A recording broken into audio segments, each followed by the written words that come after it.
Hello everyone, আজকে চলে এসেছি একটা নতুন ধরনের ব্লগ নিয়ে, একটা কুকিং ব্লগ। তো আজকে আমি পরপর দুটো রেসিপি তোমাদের সাথে শেয়ার করব। মা দেখো বসে বসে বানাচ্ছে, কি বানাচ্ছে সেটা একটু পরেই তুমি বুঝতে পারবে, একটু সাথে থাকো। এটা কি বলো তো? একদম ঠিক, একদম ঠিক, এটা আলু ভাতেকে সুন্দর করে জিরে লঙ্কা পেঁয়াজ নেই, জিরে লঙ্কা দিয়ে ভাজা, দিয়ে সেটাকে ভালো করে মাখা। এবারে দেখো কি করা হবে। এখানে কি কি অ্যাড করেছো মা? এর মধ্যে ময়দা, জোরে বলা। ময়দা, তারপরে ময়ান দিয়েছি, একটু গোটা জিরে দিয়েছি, নুন দিয়েছি, গোটা জিরে দিয়েছি, ময়ান দিয়েছি ময়দার মধ্যে দিয়ে এখন ভালো করে ময়ান দিয়ে নিয়ে তারপরে এটা দিয়ে মাখবো, আলু মাখাটা দিয়ে মাখবো। গোটা জিরে, ময়দা, হ্যাঁ, নুন নুন আর ময়ন, এই ময়দা, চারটে দিয়ে এটা মাখছে। ময়ান দিচ্ছি।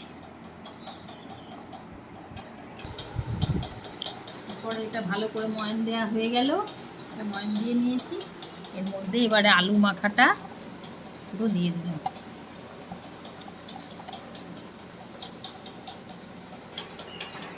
এবার কি ভালো করে মাখতে হবে? হ্যাঁ, এবারে মাখা আলুটা দিয়ে আর ময়দাটা দিয়ে মাখবো।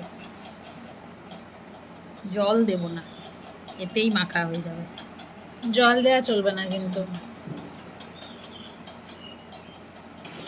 এই দেখো চলছে মাখা।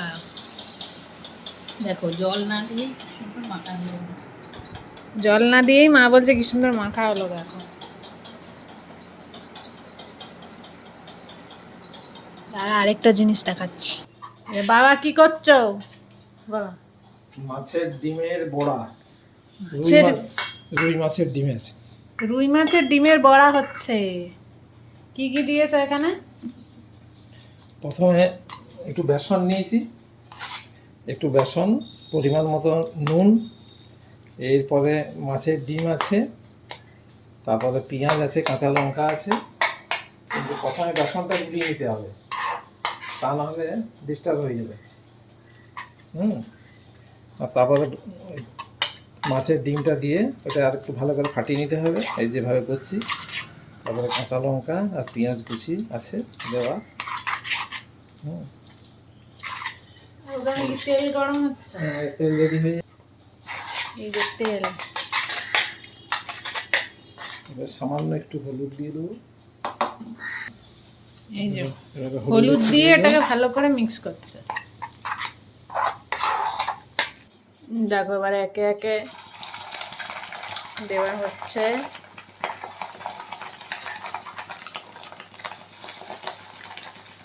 তোমরা চাইলে এইভাবে বাড়িতে ট্রাই করবে, করে আমাকে জানাবে কেমন হয়েছে। ঠিক আছে, কমেন্ট করে জানাবে কেমন হয়েছে, খেতে কেমন। আমাদের প্রায়ই হয়, কারণ আমাদের সবাই ভালোবাসে, বাবিও ভালোবাসে, বাবি বিরাট ভালোবাসে। এই ভাজার গন্ধ বেরিয়ে চলে আসবে। একটু পরেই চলে আসবে, দেখবে এই গন্ধে।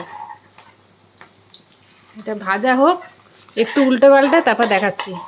আর এখানে হচ্ছে এরকম, এই দেখো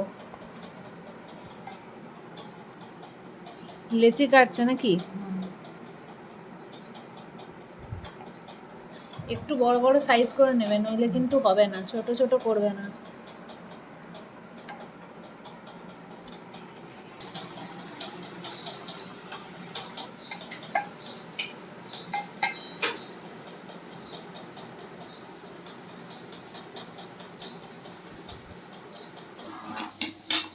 এই যে ভাজা চলছে দেখো।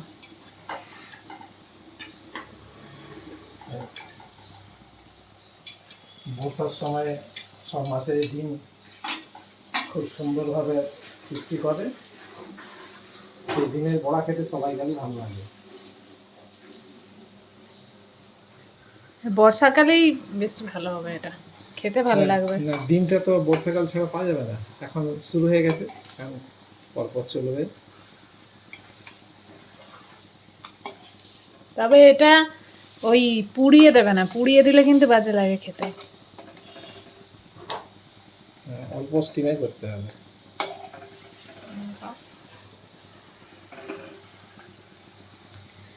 পরে দেখাচ্ছি। এই দেখো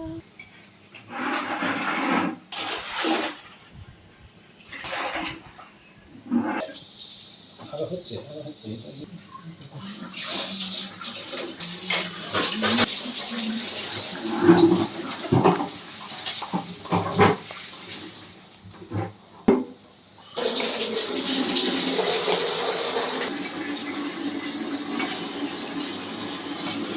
কি করেছো? এটা ওই মাছের ডিমের বড়ার টক। আর এটা কি মাছ? ওটা মাছ এক পিস ছিল, ওটাও দিয়ে দিয়েছি। মাছের টক আর এই বড়াগুলোকেই এই টকের মধ্যে দেওয়া, হুম মানে দুটোই খাওয়া যাবে, হুম। দু রকমই করে খেতে পারো। এটা কিভাবে করেছো এটা যেভাবে মাছের টক করে সেইভাবে বললে দাও। তেঁতুল দিয়ে করে। পাঁচফোড়ন, শুকনো লঙ্কা, পাঁচফোড়ন, শুকনো লঙ্কা দিয়ে। এবারে নুন হলুদ, আর আমরা তো গুড় দিয়ে খাই না, চিনি দিয়ে।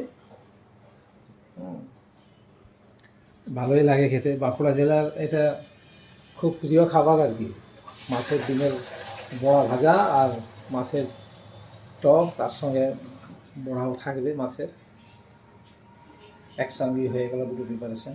তাই তোমরা এরকম করে খেতে পারো, আর খেয়ে আমাদের জানিও যে কেমন হয়েছে। এইটা এটা যার যেমন ইচ্ছা করবে, তবে এইটাতে একটু এই কাঁচা লঙ্কাটা দেবে, নইলে ভালো লাগবে না। ঠিক আছে, আর ওই বেসন না দিলে ফেটে যাবে, আর একটু বেসন কিন্তু দিতে হবে, যে আমার কি ছেড়ে সুন্দর যাবে লাগছে। সব।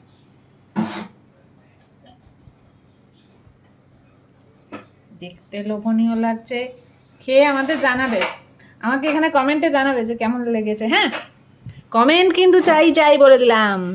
চলো বাই।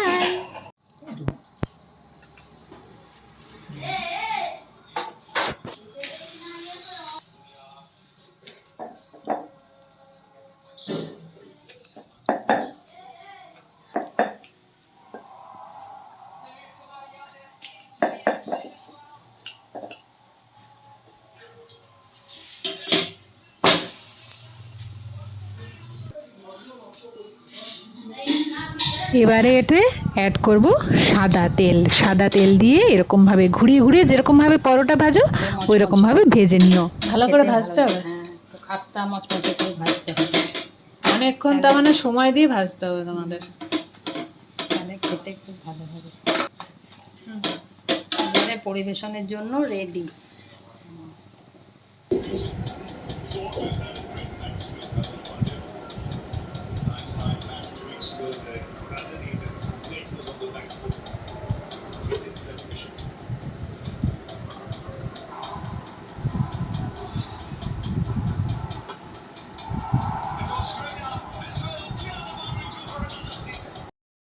এবারে হচ্ছে টেস্ট করার পালা।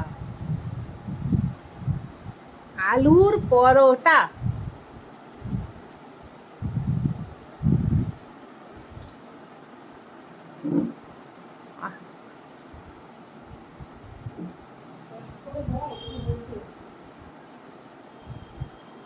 দারুণ। আমি তো শুধু শুধুই খেয়ে নিই, আমার কিচ্ছু লাগে না।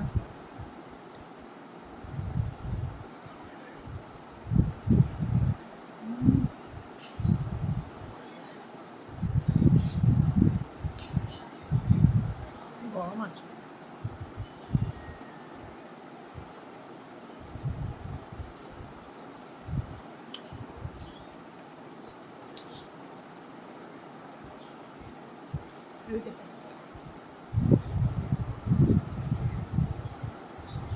আলুর ফ্লেভার পাচ্ছি, তারপর তোমার জিরের ফ্লেভার আলাদাভাবে পাচ্ছি,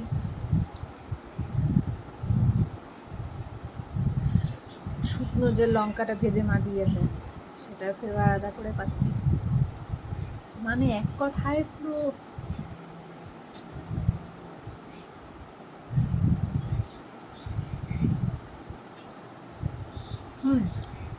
ওই দেখো ভেতরটা এখন দাঁড়া রাখে, জানি না দেখতে পাচ্ছ কিনা।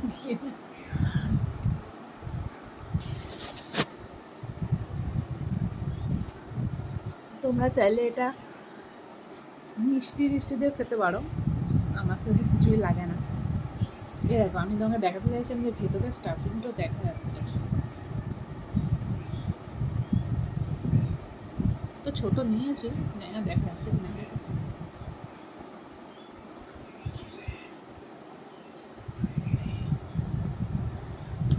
আর চলো আমি এটা ফটাফট করে খেয়ে ফেলি। আর তোমরা কিন্তু আমাকে কমেন্টে জানাবে, আগে বানাও, বানিয়ে খাও, তারপর আমাকে কমেন্টে জানাবে যে তোমাদের কেমন লাগলো। আর তোমরা চাইলে এটা মিষ্টি পায়েস, সিমুয়ের পায়েস, 2 ধরনের পায়েস হয়, একটা হচ্ছে আতপ চালের পায়েস, একটা হচ্ছে সিমাইয়ের পায়েস, দুটো দিয়েই ট্রাই করতে পারো, মিষ্টি দিয়ে ট্রাই করতে পারো। আমার মনে হয় এটা যেহেতু একটু মানে আলু ভাতের টেস্টটা তুমি পাবে, তো আমার মনে হয় না তুমি এটার সাথে আবার তরকারি কিছু অ্যাড করবে। যদি চাও করতেও পারো, তবে একটু মিষ্টির আইটেম রাখবে, ঠিক আছে? আমি তো এমনি খেয়ে নিই, আমি রাত্রেও যখন খাবো এটা এমনি খাবো, সো আমি এটা এনজয় করি। আর তোমরা জানাবে ব্লগটা কেমন লাগলো, আর যদি ভালো লাগে একটা লাইক করে দিও আর কমেন্ট করে নিও। আর যারা নিউ সাবস্ক্রাইবার আছে, হ্যালো নিউ সাবস্ক্রাইবারদের হ্যালো। আর তোমরা কিন্তু যারা দেখছো তারা এই যারা এখনো সাবস্ক্রাইব করোনি, চট করে সাবস্ক্রাইবটা করে নিও। সাবস্ক্রাইব করার পরে পাশে যে বেল আইকনটা আছে ওটা কিন্তু জানো টং করে বাজিয়ে দিতে হয়, বাজিয়ে দিও। আর অল নোটিফিকেশনটা একদম অন করে রাখবে, যে যখনই কোনো কন্টেন্ট আসবে, যখনই কোনো অ্যানাদার কোনো ব্লগ আসবে, ধরো যে কোনো ধরনেরই হতে পারে, সেটা যাতে তার তোমার কাছে চট করে নোটিফিকেশনটা পৌঁছে যায়, সেই ব্যবস্থাটা করে নিও। সেজন্যই ঘন্টাটা টং করে বাজানো আর নোটিফিকেশনটাকে অন করে দেবে। And please please please subscribe my channel. দেখা হবে আবার নতুন দিনে নতুন একটা কোনো ব্লগে, ততক্ষণে জেনে বাই।